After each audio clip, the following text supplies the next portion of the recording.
شیطان کا سب سے بڑا حربہ کیا ہے جانتے ہیں آپ؟ سب سے بڑا بہکانے کا اور گمراہ کرنے کا اور ہمیشہ گناہوں میں ملوث رکھنے کا سب سے بڑا آلہ کہ بندے کو سب سے پہلے نا امید کرتا ہے، اب تیرا کیا ہوگا، تو بہت برباد ہو چکا ہے۔ یہ جو خیال شیطان ڈالتا ہے دل میں، اس کے بعد پھر وہ بندہ جری ہو جاتا ہے، اب میرے توبہ سے بھی کچھ ہونے والا نہیں ہے، جو جس طرح زندگی چل رہی چلنے دو، ارے 50 سال ہو گئے اب تک میں یہی کرتا رہا، اب کیا سدھروں۔ یہ جو خیالات ہے یہ شیطان ڈالتا ہے تاکہ اس کی کفر پر موت ہو جائے، تاکہ وہ ہمیشہ گناہوں کی موت مرے۔ نا امیدی جو ڈالتا ہے شیطان، اب میرے ساتھ کچھ ہونا نہیں ہے۔ نہیں میرے عزیزو، رحمت عالم صلی اللہ تعالیٰ علیہ وسلم کی بارگاہ میں کیسے کیسے لوگ آئے اور ارحم الراحمین نے ان کی توبہ قبول کی۔ آپ کو ایک بات میں بتاؤں، سیدنا عمر ابن خطاب رضی اللہ تعالیٰ عنہ کا دور ہے۔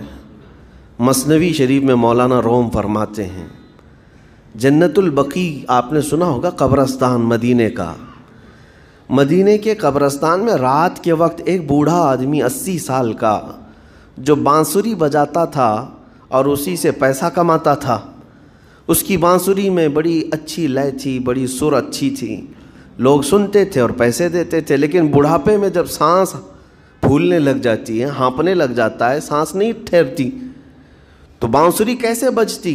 اس کی لے ٹوٹ جاتی، لہجے بدل جاتے۔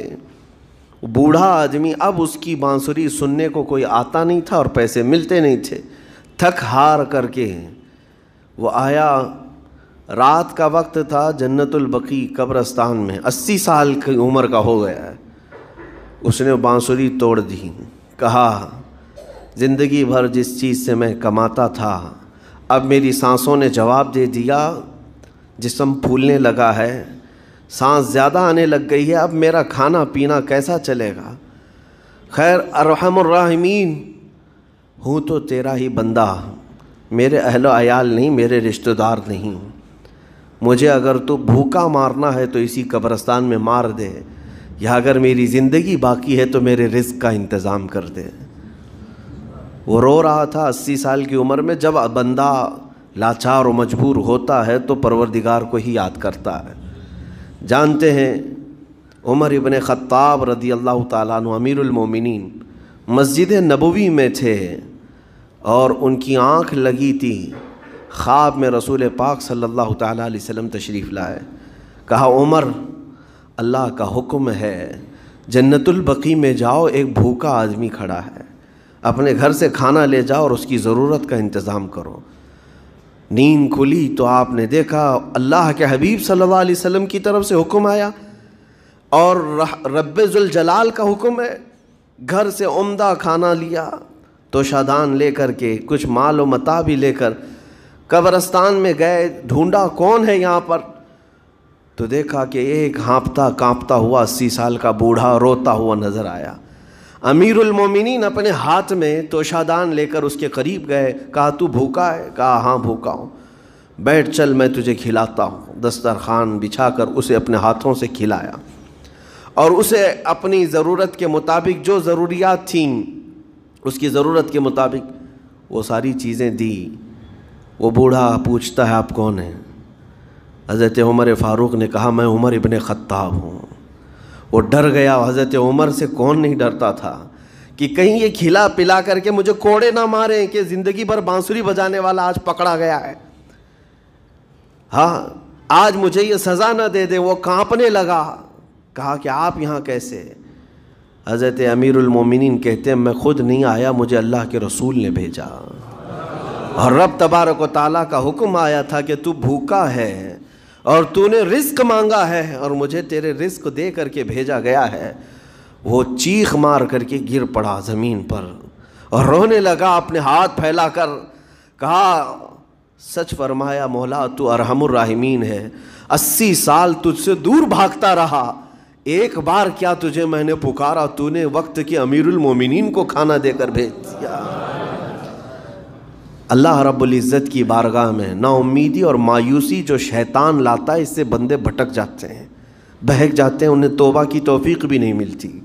اسی لیے میرا مولا فرماتا انا عند ظن عبدی بی، رب تعالیٰ فرماتا ہے میرا بندہ میرے بارے میں جیسا گمان کرتا ہے میں اس کے ساتھ ویسا سلوک کرتا ہوں. تم کیا گمان کرتے ہو؟ وہ سخت پکڑ کرے گا، ابھی مار ڈالے گا. وہ غفار ہے، قہار ہے، جبار ہے، لیکن ساتھ میں وہ ستار بھی ہے، وہ رحمان بھی ہے، رحیم بھی ہے. اگر رب تبارک و تعالیٰ ہر چیز پر پکڑ کرتا تو ہمارا تو جینا ہی نہیں تھا. یہاں پر اتنے گناہ ہو چکے.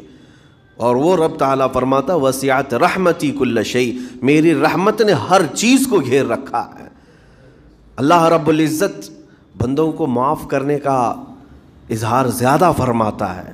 اور جانتے ہیں آپ، گناہ جب عام ہوتے ہیں، میں آپ کو اپنے گھر کی بات بتا دوں. میرے گھر میں آپ 4 دن کے مہمان بن کر کے آئے ہیں. کبھی میری کھڑکی توڑ رہے ہیں، کبھی دروازہ توڑ رہے ہیں، کبھی ہمارے گھر کے برتن پٹک رہے ہیں، کبھی فرشی اکھاڑ رہے ہیں. کب تک برداشت کروں گا؟ آپ کو نکال کر باہر کر دیں گے. مہمان نہیں، یہ بلا ہو گئی ہے، گھر سارا اجاڑ رہا ہے. ایک چیز پر چھوڑ دیا جائے، 2 چیز پر چھوڑ دیا جائے، یہ انسانوں کی فطرت ہے، انسانوں کی فطرت. لیکن رب کائنات اپنی کائنات میں ہم بندوں کو اتارا ہے. ہم نے کیا نہیں بگاڑا؟ اپنے گناہوں سے اس کی زمین کو لال کر دیا. اس کی نافرمانی سے ہم نے اس کائنات کے رنگ کو بدل دیا. کھلے عام گناہ، ننگا پن، بے حیائی، عیاشی، سب کچھ ہوتا رہا. اس کی کائنات ہے، اس کی زمین ہے، اس کی سلطنت ہے. اور ان گناہوں کی وجہ سے جانتے ہیں آپ، سمندر اللہ کی بارگاہ میں عرض کرتا ہے کہ مولا تو مجھے اجازت دے دے، میں ایسی طغیانی لاؤں گا کہ یہ سب ہلاک ہو جائیں گے. ہوائیں اللہ سے اجازت مانگتی ہیں تو مجھے شدت دے دے، میں اتنا